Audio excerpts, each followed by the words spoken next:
If your silage is at risk of aerobic spoilage, you should use an effective heterofermentative. We agree entirely. This is it.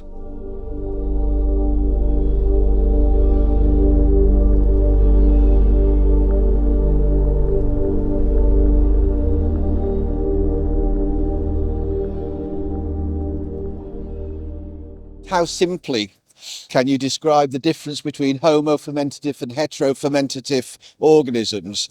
Well, you could start by saying that homofermentative organisms often used in silage aren't. They're defined as what's known as facultative heterofermentative, which means that they're only homofermentative in the presence of sugar. And the sugar that they like is hexose, which is glucose, sucrose, fructose. When that's not there, they switch off from being homofermentative and become heterofermentative. Heterofermentative are organisms that produce other products other than lactic acid. All bacteria produce lots of products. And when we say homofermentative, it's a misnomer. It doesn't just produce lactic acid.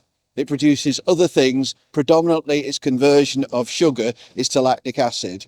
Unless it's the wrong kind of sugar, in which case it's nowhere near as effective or as efficient as a true heterofermentative organism, such as the Lactobacillus buchneri LB1819.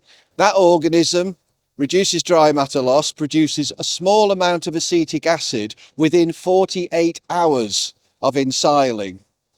That small amount of acetic acid directly inhibits the yeasts and molds, which homofermentative organisms don't. They in fact produce lots of lactic acid, and that lactic acid with one switch is lactate, which is what the yeasts and molds grow on.